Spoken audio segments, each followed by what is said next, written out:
മുതിർന്ന CPI നേതാവ് നല്ലകണ്ണ അന്തരിച്ചു. 101 വയസ്സായിരുന്നു. ചെന്നൈയിലെ രാജീവ് ഗാന്ധി ആശുപത്രിയിലായിരുന്നു അന്ത്യം. കർഷക പ്രക്ഷോഭങ്ങളുടെ ജനകീയനായ നേതാവ് മനേഷ് മൂർത്തി ചെന്നൈ. മനേഷ്, ഈ പറഞ്ഞ തലമുതിർന്ന ഒരു കമ്മ്യൂണിസ്റ്റ് നേതാവ് കൂടി ഇവിടെ വാങ്ങുന്നു. വിവരങ്ങൾ എപ്പോഴായിരുന്നു അന്ത്യം? വിശദാംശം.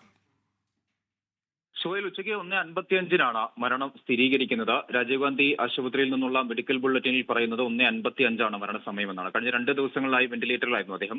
നിരവധി തവണ ഈ സമാനമായ രീതിയിൽ ആശുപത്രിയിലാവുകയും എന്നാൽ ആരോഗ്യത്തോടുകൂടി തന്നെ തിരിച്ചു വരികയും ചെയ്തിരുന്ന ഒരു മനുഷ്യനാണ്. അത് തന്നെ ആ ഒരു പ്രതീക്ഷയായിരുന്നു അവിടെ വന്നിരുന്ന മുതിർന്ന നേതാക്കളെല്ലാം തന്നെ പങ്കുവച്ചിരുന്നത്. പക്ഷേ എന്തായാലും ഈ തവണ അവിടെ വന്നിരുന്ന നേതാക്കളെല്ലാം പറയുന്നത് വിധിക്കെതിരെ പോരാടിക്കൊണ്ടിരിക്കുകയാണ് നല്ലകണ്ണ് എന്നായിരുന്നു. എന്തായാലും ഇന്നിപ്പോൾ ഈ ഒരു അല്പസമയം മുമ്പ് എന്തായാലും ആ വിധി അദ്ദേഹത്തെ കൊണ്ടുപോയിരിക്കുന്നു എന്നുള്ളതാണ് ഏറ്റവും പ്രധാനപ്പെട്ട കാര്യം. തമിഴ്നാട്ടിലെ കർഷക പ്രക്ഷോഭങ്ങളിലൂടെ, ജനകീയ പ്രക്ഷോഭങ്ങളിലൂടെ ഉയർന്നു വന്ന ഒരു നേതാവാണ്. വളരെ സാധാരണ നിലയിൽ ജീവിച്ചിരുന്ന, വളരെ സാധാരണക്കാർക്കൊപ്പം സാധാരണക്കാരനായി ജീവിച്ചിരുന്ന ഒരു നേതാവായിരുന്നു. 92 മുതൽ 2007 വരെ ഈ പറഞ്ഞ രീതിയിൽ CPIയുടെ സംസ്ഥാന സെക്രട്ടറിയായി സേവനമനുഷ്ഠിച്ചുകൊണ്ട് 1992 മാർച്ച് 7 മുതൽ 2005 ഏപ്രിൽ 15 വരെ അദ്ദേഹം സംസ്ഥാന സെക്രട്ടറി ആയിട്ട് ഉണ്ടായിരുന്നത്. മാത്രമല്ല നിരവധി പുരസ്കാരങ്ങൾ, തമിഴ്നാട് സർക്കാരിന്റെ ഉൾപ്പെടെ നിരവധി പുരസ്കാരങ്ങൾ അടുത്തിടെയാണ് തമിഴ്നാട് സർക്കാരിന്റെ 10 ലക്ഷം രൂപയുടെ ഒരു പുരസ്കാരം അദ്ദേഹത്തിന് ലഭിക്കുന്നത്. ആ പുരസ്കാരം അതിന് ഒപ്പം 5000 രൂപ കൂടി ചേർത്തത് തിരികെ മുഖ്യമന്ത്രിയുടെ ദുരിതാശ്വാസ നിധിയിലേക്ക്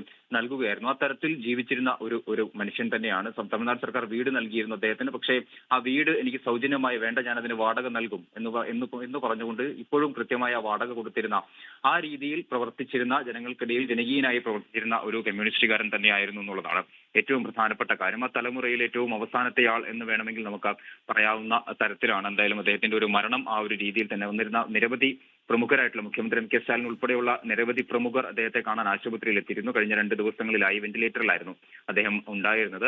കഴിഞ്ഞ ഒരു ഏകദേശം 24ാമത്തെ ദിവസം, ഇന്നിപ്പോൾ 24ാമത്തെ ദിവസമാണ് അദ്ദേഹം ആശുപത്രിയിൽ കിടക്കുന്നത്. പക്ഷേ 23-ാം തീയതിയാണ് വലിയൊരു സെറ്റ്ബാക്ക്, ഈ ആരോഗ്യ സ്ഥിതി വളരെ മോശമാവുന്ന ഒരു നിലയിലേക്ക് കാര്യങ്ങൾ എത്തിയത്. അതിനുശേഷമാണ് വെന്റിലേറ്ററിലേക്ക് മാറ്റുകയും ചെയ്തത്. ഇന്നലെയും ഇന്നുമായി നിരവധി പ്രമുഖരായിട്ടുള്ള CPIയുടെയും CPM-ന്റെയും കോൺഗ്രസിന്റെയും ഒക്കെ നേതാക്കൾ അദ്ദേഹത്തെ കാണാനായി ഇവിടെ എത്തുകയും ചെയ്തിരുന്നു. എന്തായാലും 1:55 മരണം ഇപ്പോൾ സ്ഥിരീകരിച്ചത്. മെഡിക്കൽ ബുള്ളറ്റിൻ ആ രീതിയിലാണ് പുറത്തു വരുന്നത്. മറ്റ് കാര്യങ്ങൾ, അതായത് മൃതദേഹം നേരത്തെ തന്നെ രാജീവ് ഗാന്ധി ആശുപത്രിയിലേക്ക് തന്നെ തിരിച്ചു കൊണ്ടുവരുമെന്നുള്ളത് പറഞ്ഞിരുന്നു. അതായത് വിദ്യാർത്ഥികൾക്ക് പഠനത്തിനായി മൃതദേഹം വിട്ടുകൊടുക്കുമെന്നുള്ളതായിരുന്നു ബന്ധുക്കൾ തന്നെ പറഞ്ഞിരുന്നത്. അപ്പോൾ ആ രീതിയിലായിരിക്കും കാര്യങ്ങൾ. പക്ഷേ പൊതുദർശനം ഉൾപ്പെടെയുള്ള കാര്യങ്ങൾ ഇനിയിപ്പോൾ അറിയേണ്ടതുണ്ട്. അത് ഒരുപക്ഷെ പാർട്ടി ഓഫീസിലായിരിക്കാം, ടി-നഗറിലെ പാർട്ടി ഓഫീസിലോ അല്ലെങ്കിൽ മറ്റൊരു പൊതുവിടത്തോ ആയിരിക്കാം പൊതുദർശനം എന്നുള്ളതാണ് നമുക്ക് മനസ്സിലാക്കുന്നത്. എന്തായാലും 1:55 മരണം സംഭവിച്ചിരിക്കുന്നത്.